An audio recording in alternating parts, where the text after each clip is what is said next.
Oke, baik. Eh, saya lanjutkan lagi ya. Di pertemuan yang kedua, mata kuliah Geologi Migas.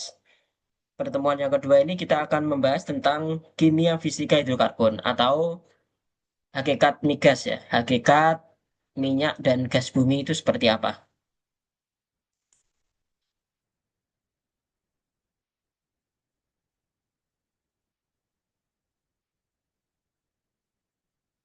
Oke, sudah. Ya, kita masuk di pertemuan yang kedua ya dari satu satuan RPS yang sudah kita sampaikan pada pertemuan yang pertama kemarin. Referensinya masih sama ya, menggunakan buku Kusuma Dinata dan Sukandar Rumidi. Dan di pertemuan satu saya sudah menyampaikan terkait dengan tugas satu, di mana mahasiswa harus menyiapkan referensi, apakah itu soft file, soft book, ya, ataupun yang sifatnya hard atau buku.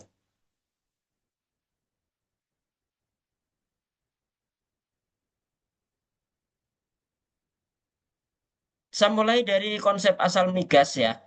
Ini yang kemarin saya sampaikan hanya sekilas teori organik dan anorganik ya. Ya, jadi konsep pemahaman dari asal usul migas ini sangat mempengaruhi suatu kegiatan eksplorasi. Nah, kalau konsepnya anorganik dicampur dengan organik ya pasti nggak bisa. Ya. Maka dari itu ya ini menjadi fundamental ya, fundamental walaupun ya pada dasarnya teori anorganik ini sudah tidak berlaku atau terpatahkan gitu ya. Tetapi di sini saya tetap sampaikan, saya coba flip sedikit. Nah, ini teori anorganik migas ya, yang pada pertemuan sebelumnya saya sampaikan ada 6. Teori alkali panas di mana bereaksi dengan CO2 ya, CO2. Nah, ini kelemahannya adalah tidak mungkin adanya alkali bebas di alam itu yang bereaksi dengan CO2. Jadi rata-rata dari sekian teori itu lebih ke matematis atau eh, rangkaian ikatan kimia ya antar satu senyawa dengan senyawa yang lain membentuk hidrokarbon. Tetapi pada kenyataannya di bumi itu tidak ada itu ya. Demikian juga dengan teori yang kedua, teori karbida panas dengan air. Ini juga tidak menemukan FeCO2 ini di alam yang ada di dalam dalam jumlah yang banyak gitu ya. Kemudian teori yang ketiga, emanasi vulkanik juga. Jadi CO2 kemudian menghasilkan hidrogen, kemudian hidrogennya membentuk hidrokarbon. Ini ternyata hanya 0,00 sekian hidrogennya itu. Jadi hanya sebuah teori gitu ya. Ya, tetapi di sini harus saya sampaikan. Yang keempat, hipotesa kimia sama juga. Yang kelima adalah hipotesa asal kosmik, yaitu ini malah lebih ekstrim lagi. Hidrokarbon berasal dari luar angkasa ya. Dan yang terakhir, teori anorganik yaitu teori asal organik dari ilmuwan Uni Soviet ya, yang dikeluarkan tahun 1974. Ini juga terbantahkan. Nah, teori yang berlaku apa gitu? Teori yang berlaku adalah teori organik migas. Yang ini saya ambil Sukandar Rumidi ya. Kronologi terbentuknya minyak dan gas karena ini mempengaruhi kegiatan eksplorasi nantinya gitu. Dimulai dari organisme di lautan atau di daratan, kemudian tertimbun di dalam batuan sedimen gitu ya. Kemudian mengalami proses jutaan tahun ya, minyak dan gas terbentuk di dalam sedimen ya, di mana organik ini ada di dalam batuan sedimen. Fungsi dari waktu, minyak tersebut mengalami kematangan, kemudian mengalami migrasi atau perpindahan. Ya, jadi matang, kemudian bermigrasi. Setelah bermigrasi, minyak terperangkap, gasnya terperangkap. Ketika terperangkap, berarti ada tutupan atau silnya. Nah, inilah yang menjadi satu kesatuan yang pernah saya sampaikan terkait dengan petroleum system. Nah, kita kembali lagi ke tema pada malam ini, hakikat migas. Yang pertama kita bahas adalah kimia fisika hidrokarbon. Yang kedua adalah klasifikasi minyak bumi. Dan yang terakhir kita coba bahas sedikit tentang gas bumi, ya. Kita masuk di kimia fisika hidrokarbon. Ini adalah diagram sederhana ya. Jadi hakikat migas itu dibagi menjadi dua. Yang pertama adalah kimia minyak bumi, yang kedua adalah fisika minyak bumi. Nah, di dalam kimia minyak bumi itu dibagi menjadi tiga hal. Yang pertama adalah komposisi kimianya, yang kedua adalah susunan kimia atau sifat senyawa, yang ketiga adalah destilasi bertingkat. Nah, kemudian untuk aspek fisika minyak bumi itu dibagi menjadi 10, jadi lebih banyak. Mulai dari spesifik gravity atau berat massa atau berat jenis ya, sampai dengan pour point. Nah, ini nanti satu persatu saya coba jelaskan secara ringkas sehingga bisa dipahami oleh kalian. Yang pertama aspek komposisi kimia hidrokarbon ya. Ini dua referensi yang sedikit berbeda. Yang pertama saya ambil dari Kusuma Dinata yang sudah saya proses menjadi visual yang berwarna gitu ya. Yang kedua adalah dari Sukandar Rumidi. Konsepnya adalah sama ya kurang lebih. Ya di sini ada gas bumi, aspal, kemudian minyak mentah. Kalau kita fokuskan di minyak mentah saja ya. Jadi dominannya mayoritas itu adalah karbon ya. Baik itu gas, aspal ini di atas 65% dari komposisi keseluruhan itu tersusun atas karbon. Demikian juga dengan referensi yang saya ambil dari Sukandar Rumidi. Sama, karbon di atas 65% untuk gas bumi. Kemudian aspal 80 sampai 85, minyak mentah, nah ini ada koma-komanya, 82 sampai dengan 87. Kemudian penyusun yang kedua, terbanyak kedua, itu adalah hidrogen ya. Hidrogen kalau minyak mentah ya antara 11 sampai dengan 15%. Sisanya ini adalah zat pengotor atau zat eh, bawaan dari hidrokarbon, yaitu belerang, nitrogen, dan oksigen. Ini dengan rasionya adalah eh, kurang dari 5% atau maksimal 5,5% ya. Ya nanti masing-masing coba kita bahas lebih detail terkait dengan pengotor di dalam hidrokarbon ya. Yang kedua adalah susunan kimia atau sifat dari senyawa. Nah, sifat senyawa dari kimia ini saya breakdown menjadi tiga, mampu membentuk isomer. Isomer itu apa sih?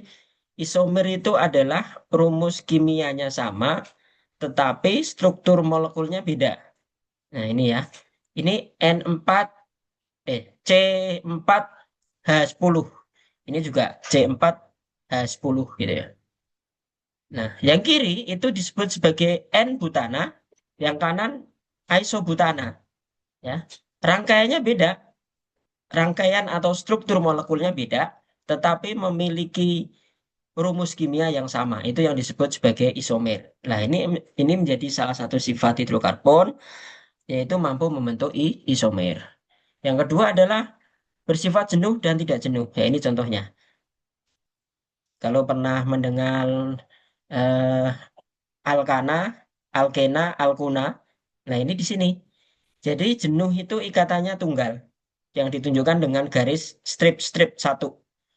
Kalau tidak jenuh, itu bisa ganda ini ya, ganda atau tiga, ada yang tiga ya. Makanya ada alkena, ada alkuna gitu ya. Ini ketika kita mengingat kembali referensi di tingkat kimia waktu di SMA kalau tidak salah disampaikan ya. Yang ketiga adalah mampu membentuk rangkaian panjang dan struktur lingkaran. Nah, ini belum saya tampilkan gambarnya. Yang jelas masih berhubungan dengan struktur molekul, yaitu struktur molekulnya bisa panjang sekali, bisa membentuk lingkaran. Ya, nanti kapan-kapan saya tunjukkan pada saat offline mungkin ya. Nanti saya sampaikan lagi.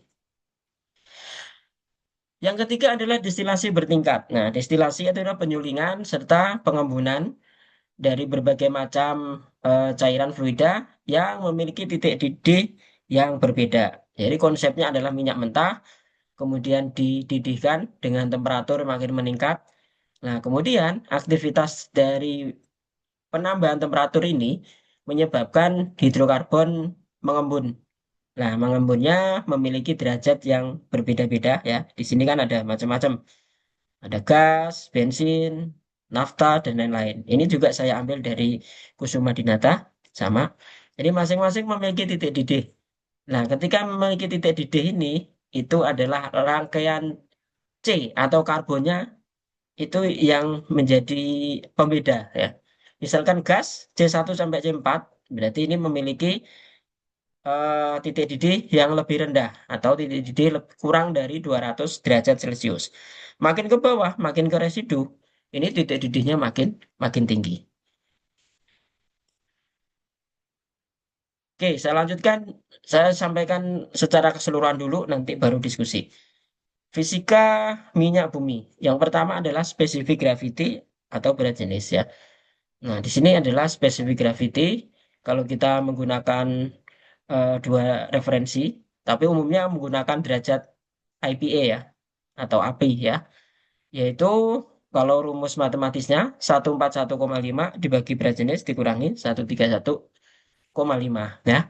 Ternyata derajat IPA ini berbanding terbalik dengan berat jenis ya, berbanding terbalik dengan berat jenis. Artinya apa? Kalau berat jenisnya besar, maka derajat IPA-nya kecil. Kalau derajat kalau berat jenisnya kecil, maka IPA-nya besar. Nah, ini ditunjukkan dengan visual di sini nih, ya. Ini berat jenis pada 60 derajat Fahrenheit, ya. Makin besar, besar berat jenisnya, IPA-nya makin kecil. Tapi begitu berat jenisnya kecil, IPA-nya besar. Nah, ini nanti tolong dipahami, karena nanti saya akan memberikan exercise terkait dengan fisika minyak bumi. Yang kedua, ketiga, dan keempat ini viskositas, ya, titik didih, titik nyala, dan warna. Ya. Viskositas itu pengertiannya adalah daya hambat dari suatu cairan atau fluida jika dilalui oleh suatu benda. Jadi kalau kita kembali ke semester 1 ada praktikum fisika yang menjelaskan tentang teori viskositas ya. Itu ada suatu fluida tertentu kemudian dijatuhi oleh benda yang sama ya. Jadi fluidanya berbeda-beda dengan memiliki viskositas yang berbeda juga, maka akan mendapatkan waktu tempuh pada jarak yang sama itu berbeda. Nah, hubungannya apa?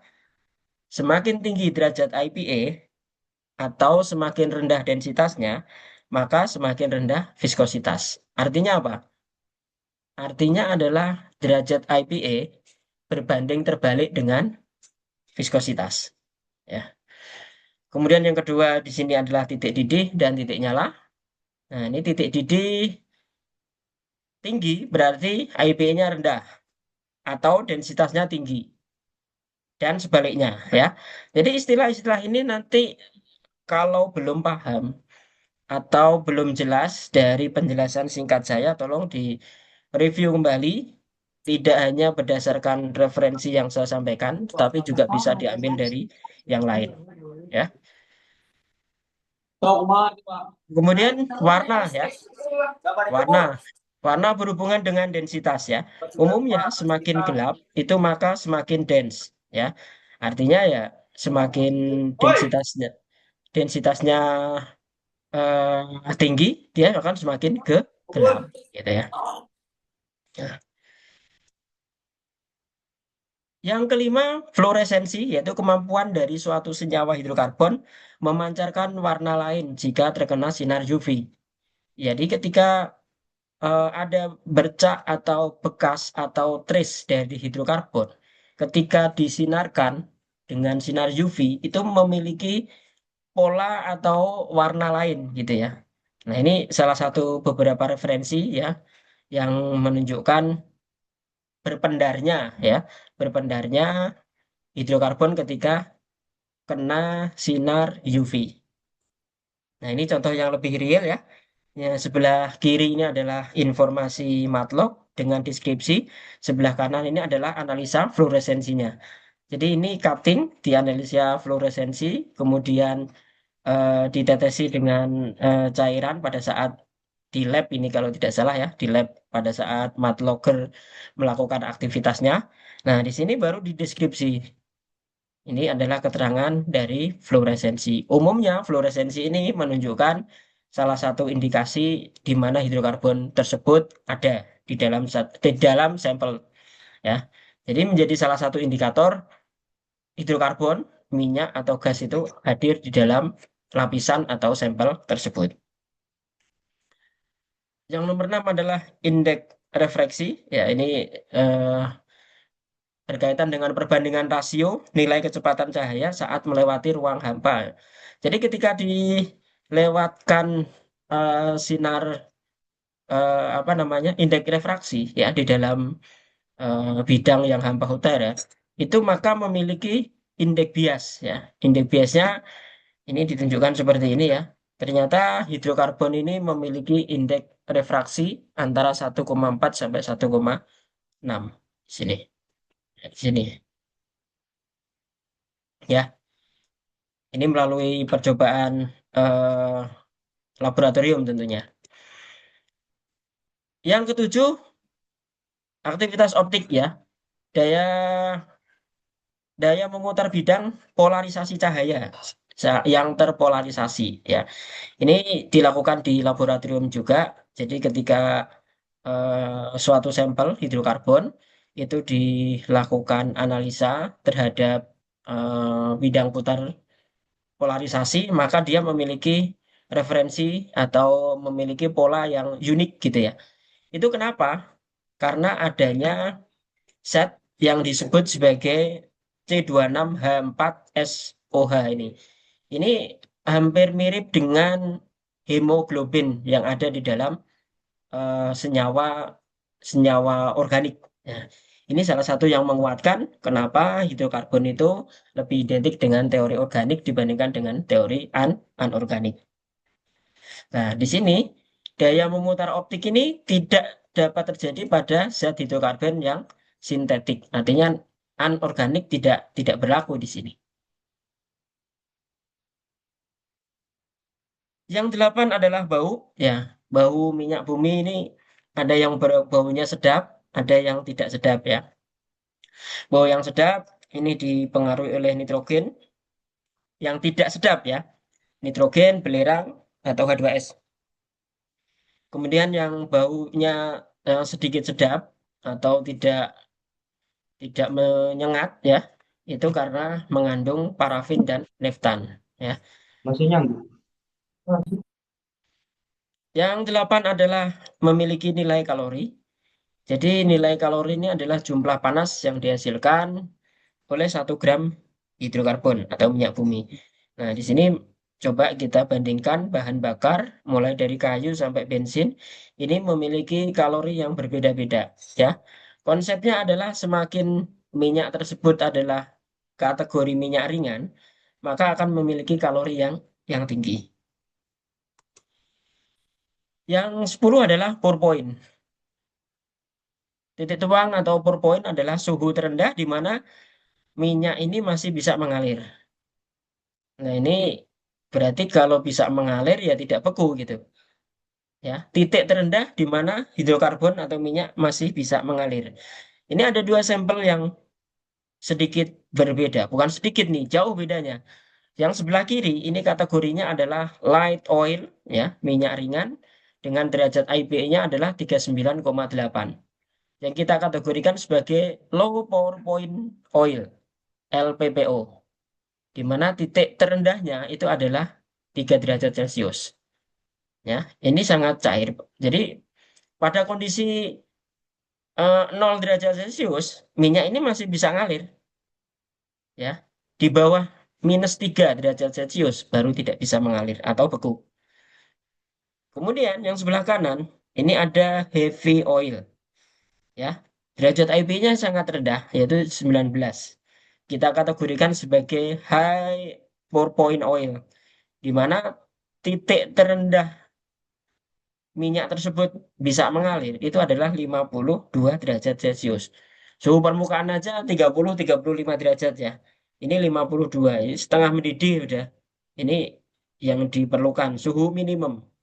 bisa. Sehingga ketika dilakukan aktivitas di permukaan, minyak yang kelihatan seperti lontong ini ya karena suhu permukaannya hanya 30-35 di bawah dari suhu terendah, ya maka dia akan membeku, nggak bisa mengalir.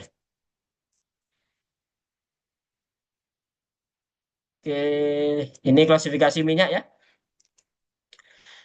Saya ambil dari Sukandar Rubindi ini ada banyak sekali ya klasifikasi minyak bumi, mulai dari berdasarkan derajat IPA atau specific gravity, residu, komposisi, kimia ya. Dan yang lain ini sampai dengan kandungan belerang. Nah, pada kesempatan ini saya akan menyampaikan tiga hal saja. Yang pertama adalah berdasarkan derajat IPA. Ini derajat IPA tadi kita sudah belajar ya, specific gravity. Itu berbanding terbalik dengan berat massa atau berat jenis ya. Nah, ini klasifikasinya itu dibagi menjadi 5. Minyak ringan, ringan sedang, berat, dan sangat berat. Nah, ini derajat IPA-nya bisa dilihat ya. Di atas 39 itu minyak ringan. 35 sampai 39 itu kategorinya adalah ringan sedang. Demikian seterusnya sampai yang sangat berat itu adalah 24,9 derajat IP-nya. Nah, ini tadi 19, yang satunya 39. Maka 19 di bawah 24,9 ya minyak sangat berat, yang satunya di atas 39 adalah minyak minyak ringan.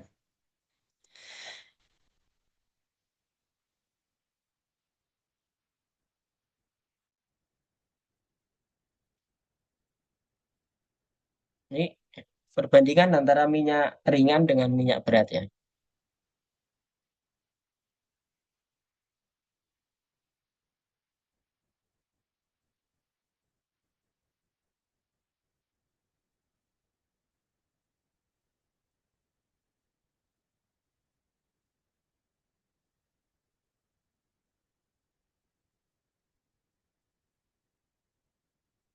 Ya.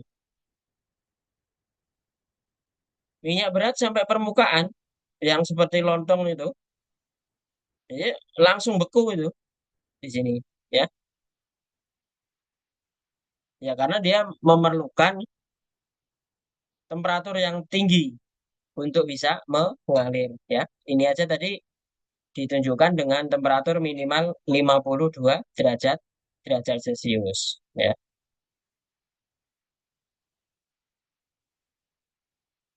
Berikutnya adalah klasifikasi minyak bumi berdasarkan residu. Ya, di residu ini dikategorikan menjadi 3, parafin, aspal, dan peralihan atau intermediate. Ya, ini lebih bagaimana hidrokarbon atau minyak itu menghasilkan parafin pada saat pendinginan. Ya, berarti kategorinya adalah parafin. Kalau aspal, ya aspal. Kalau peralihan atau keduanya, ya kita kategorikan sebagai minyak intermediate. Ini berdasarkan residunya. Yang ketiga, klasifikasi berdasarkan komposisi kimia. Ini dikategorikan menjadi 5, ya. Yang pertama adalah kelompok parafin, di mana parafinnya di atas 46%. Parafin naften ya, itu kombinasi antara parafin dan naftennya dominan. Parafin di atas 42% dan naftalnya adalah 38%. Naften berarti dominannya 60% ya, tersusun atas naften. Nah, ini kombinasi-kombinasi ya. Yang keempat parafin, naften aromatik. Yang terakhir adalah naften dan aromatik. Ini tergantung dari bagaimana komposisi penyusun utama di dalam minyak bumi itu apa.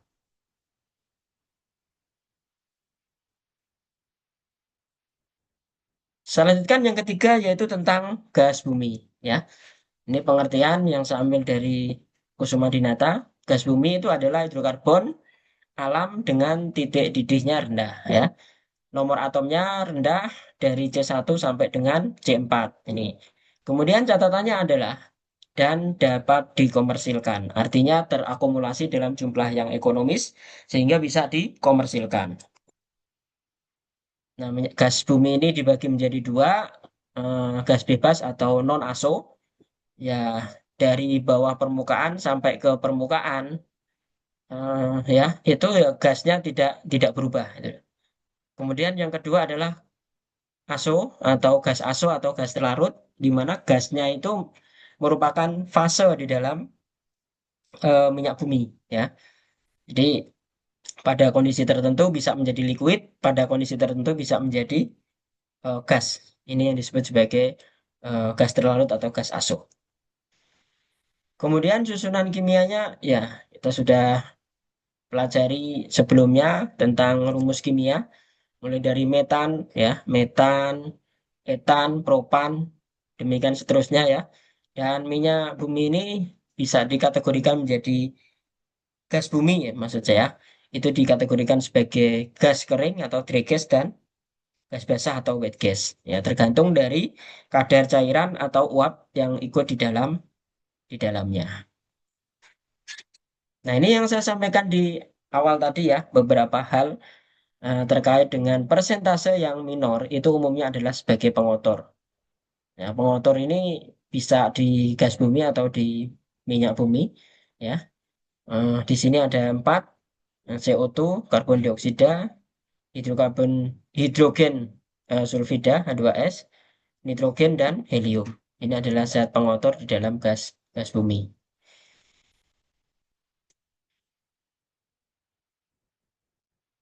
Nah, ini ada pemakaian gas bumi. Ini ada istilah LPG dan LNG. Ya, bagaimana sih apa yang membedakan? Nah, ini ilustrasi sederhananya ya. LPG dengan LNG. Ya, kalau LPG itu komposisi utamanya adalah C3C4 propan butan. Kalau LNG hampir 100% atau 90%-nya adalah metan. Jadi C-nya C1, itu karbon ringan ya. Yang kedua penyimpanannya tabung bertekanan moderat pada suhu ruangan. Kalau LNG ini penyimpanannya pada kondisi yang spesifik dan menggunakan unit yang spesifik ya. Kemudian yang ketiga suhu tekanannya di bawah 10 bar atau pada suhu normal gitu ya. Untuk LPG, sedangkan untuk LNG itu pada kondisi pendinginan yang ekstrim yaitu sampai di 162 derajat Celcius minus ya. Ini dikompres ini. Yang keempat penggunaannya ya macam-macam. Kalau LPG ya rata-rata untuk rumah tangga sampai di beberapa industri juga mulai dengan kendaraan beberapa juga sudah menggunakan LPG. Kalau LNG ini lebih ke pembangkit ya, pembangkit kemudian dikomersialisasi dalam partai yang lebih besar. Ini yang membedakan LPG dengan LNG. Nah, kita masuk di ternyata gas bumi ini juga bisa dibedakan menjadi dua lagi gitu ya, berdasarkan temperatur pembentuknya. Yang pertama adalah biogenik dan yang kedua adalah termogenik ya. Kalau biogenik ya umumnya lebih disebabkan oleh proses biologi. Kalau termogenik disebabkan oleh maturity atau thermal yang menyebabkan hidrokarbon matang.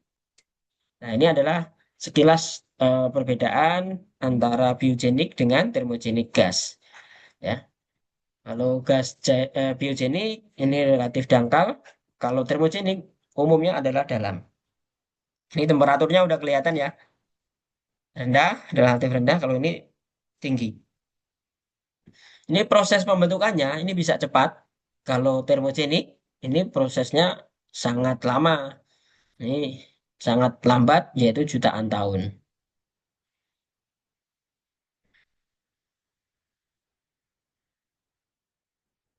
Ini contoh analisa laboratorium. Yang kiri ini adalah bagaimana salah satu crude essay, ya, analisa minyak. Yang kanan adalah analisa dari gas, ya.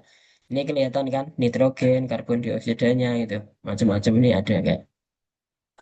Nah, ini dominannya adalah metan 97,9.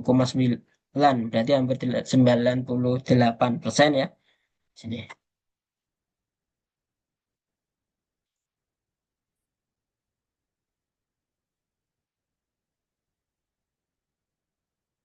Oke, mungkin sampai di sini. Ada yang sebentar. Saya